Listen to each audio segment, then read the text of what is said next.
Mauricio Pochettino made his debut with the U.S. men's national team. Panama went to war with the big boys in CONCACAF, and the Nations League group phase has come to an end. In this video, ladies and gentlemen, I'm going to give y'all some of my biggest takeaways from the October international window from CONCACAF. And before I get into these, if you like videos about CONCACAF, any of the teams in CONCACAF, please hit subscribe, drop the video a like if you could. It goes a long way, and let me know your biggest takeaway from any team. I don't care who it is. It could be Curacao, down below in the comments. My first takeaway is regarding the U.S. men's national team, and it seems like regardless of the coach, some of these players simply don't want to try. I find this really strange because first we saw this in the Canada match, and now Mexico, and I don't really know what the reason for this is, but it's becoming a trend. It's becoming part of the DNA in this team, where they just kind of show up and have this lackadaisical attitude towards what I would describe as their two biggest rivalries in international football. And if you're a U.S. fan watching, what is your theory for why this is happening? Like, is it pure hubris? Because I would find that a little strange given how the team has performed lately. I think it's rather lazy to excuse some of the recent U.S. performances by saying it's just a friendly. Again, I think I said this after the last window. Like, if the U.S. is playing New Zealand, for example, which they did, and they dropped points and it was kind of a fluke, whatever, then maybe you can say, okay, it's just a friendly. We're playing the all whites for God's sake, like nobody cares. But you've played Canada and Mexico, and not only did you not win either of those games, you lost both of them. And so I'm just kind of asking for a friend here. At what point does this become concerning? Because a lot of this was chalked up and blamed on Greg Berhalter being the manager of the U.S. men's national team. And now Pochettino has come in, and he split his first two games in charge. And I'm not saying sack him. I'm not saying Pochettino out, like I saw some memes after the Mexico game. But you do wonder, like, okay, Berhalter couldn't get them to play hard, and Pochettino didn't really get them to play hard in a derby against Mexico. Is it the manager or is it the players? Because I don't know about y'all, but I'm looking at the data, and it kind of seems like it's the players themselves. Like, we're talking about the biggest, most talented team in CONCACAF taking 2 L's to their arch rivals in the last 4 games. And yes, Canada is a rival of the United States. I think if the U.S. had a good showing at the Copa America, this would be more understanding, but it was a disastrous showing. And with the arrival of Pochettino and you're playing a derby away in Mexico, not a single player wanted to step up and tell Poch, I am him? Really? Josh Sargent, you didn't feel like doing that in this game? I mean, it really was a stock down for most players, or at least a stock no move for most of the U.S. players during this window. I don't think the lack of desire was as bad against Panama as it was against Mexico, and probably that is down to it being Pochettino's literal first game, the fact that it's also in the United States, so you want to kind of show up for your fans a little bit. But the Canada game was in the U.S. too, and they were booty cheeks in that match. So it's just something to monitor with the U.S. I'm not saying they're bad now. I'm not saying that Canada's clear. I'm just saying, when are they actually going to take international football seriously and have a little bit more pride in the badge? And kind of take away 1.5 for you guys here before I move on to a second team. This is a historically bad run for the U.S. men's national team. Let's go back to the last 5 games, starting with the loss to Uruguay in the final group stage match at the Copa America, which eliminated the United States from the tournament, the first ever host to be eliminated in the group stage. Immediately following that, you have the 2-0 loss to Canada, Canada's first win on U.S. soil since 1957. I don't know when colored television was invented, but I'm pretty sure it was after that. Although I might have just exposed myself as a historical fraud. After that, you tie New Zealand 1-1. The same New Zealand that Mexico beat down 3-0 just days before. And it was New Zealand's first draw against a top 20 FIFA opponent since Peru in 2017. That was 8 years ago. Then you get the win against Panama, and I'm going to say it was a bit fortunate. If Jose Fajardo could actually finish, that match probably ends as a 1-1 draw, but not a terrible result. And now we have the most recent loss to Mexico, 2-0 in Guadalajara, the first loss to Mexico in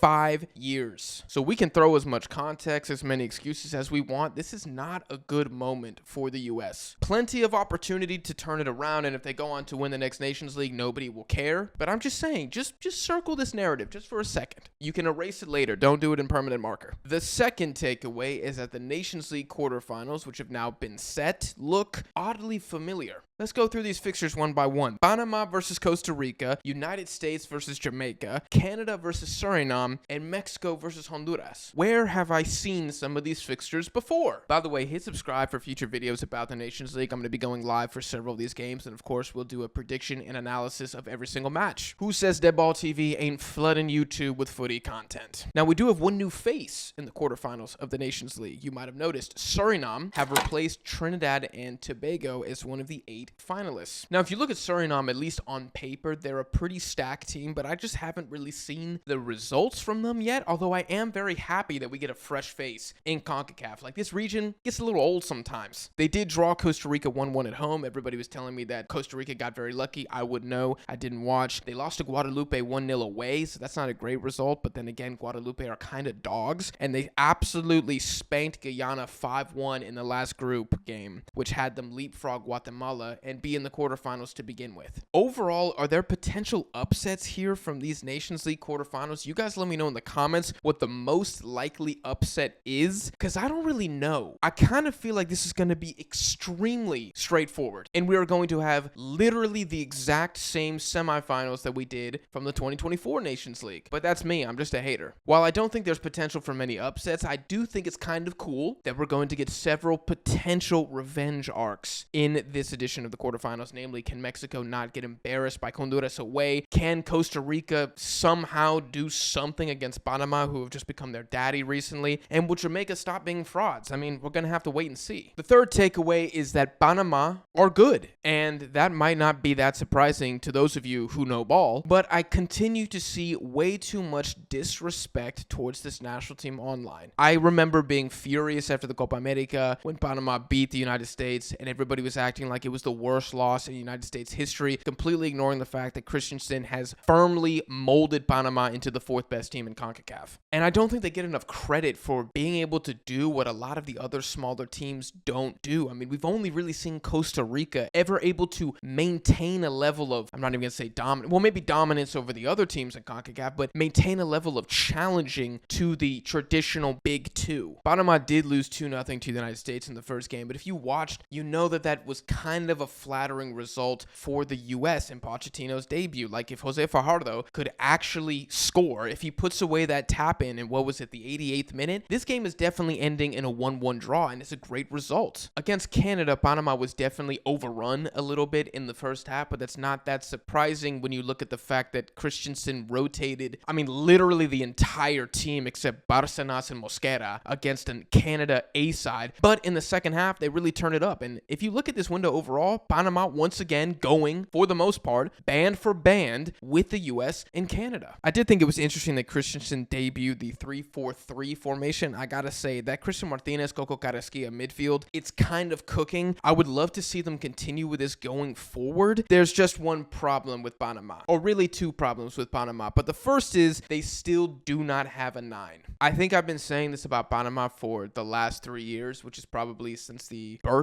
conception of Deadball TV. The fact that they don't have a killer up top means that even though they play really fluid attacking ball, I mean, much better attacking football than Mexico, they don't have a spear tip. And because they don't have a spear tip, sometimes they kind of get relegated to that good team that is still very beatable. I already mentioned Fajardo missing a very good chance against the United States, and Christensen has been experimenting with Eduardo Guerrero lately at the 9 as well. But my brother has 1 goal and 15 casts for the national team, so I don't really think he's the answer either. What can Christensen do to increase the performance of Panama further? You guys let me know in the comments. I would love to hear from Panamanians, because I'm not really sure. I've kind of felt like he's maxed this team out for a while, given the pool. I mean, he got to the knockouts of the Copa America, for God's sake. I know they got murdered by Colombia, but Colombia is the 5th best team in international football right now. And they didn't have Coco Carrasquilla for that game. The second biggest problem I see with Panama, and the thing that keeps them from being elite, is these guys just keep conceding goals at the end of games. For the love of God, I think they need to switch to a back 5. Like, as soon as it strikes the 85th minute, just 5-4-1 all defense, because Panama have conceded a goal in the 90th minute or later 4 times. I mean, Jesus Christ, that's awful. If they can fix these 2 issues, Panama could win the Nations League. I'm not even kidding. Y'all can clown me in the comments. This team is good enough to do so. My next takeaway is that Jesse Marsch, as Canada manager, is slowly collecting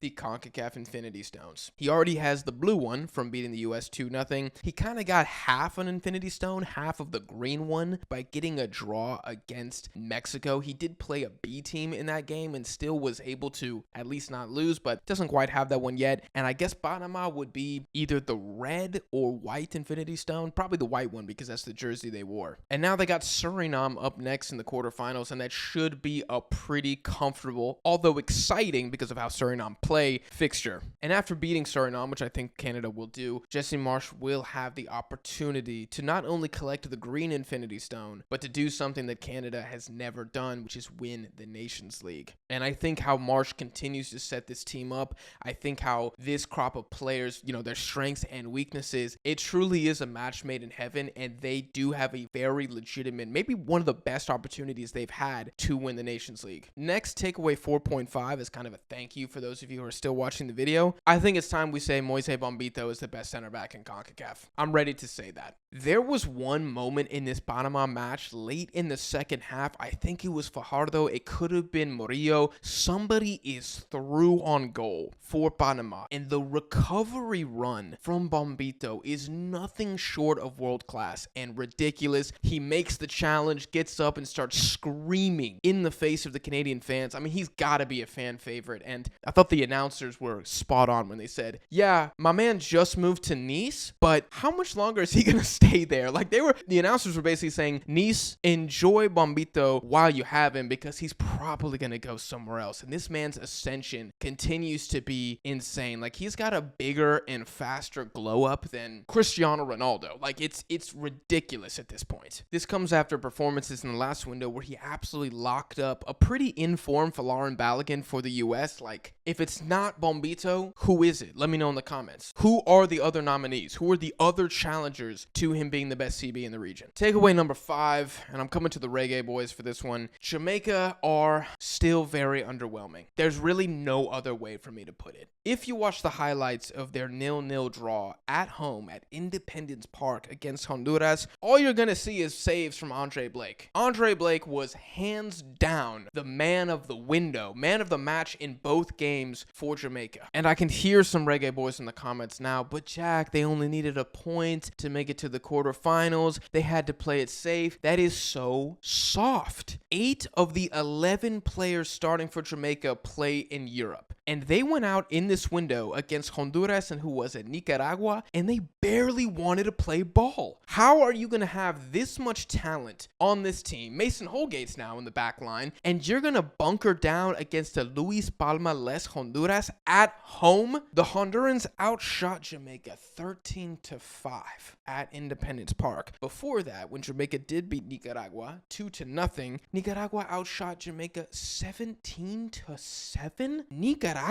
And you want me to take this Jamaican national team seriously? This is why I can't, bro. It's nothing against Jamaican culture. It's nothing against their fire kids. It's nothing against the fans who, quite frankly, deserve way better than the performances they're getting. It's the fact they have all this talent, all this potential, and they just cannot do anything. Thank God the Ghanaian national team exists, because if not, Jamaica would continue to be the biggest underachievers. I understand that their play style is more suited to playing against better teams. They have the athleticism and the speed and the counterattacking threat to be more potent against teams like the US or Mexico or Canada. But you cannot come out and play like this against the minnows of CONCACAF. There's genuinely no reason why Jamaica is not winning every single game in the group phase of the Nations League, at least 2-0, 3-0, 4-0, score lines like that. Instead, you got a 0-0 against 10 men Cuba. You're barely beating Nicaragua 2-0, and you're surviving at home 0-0 against Honduras. The only good game they had was beating Honduras away 2-0.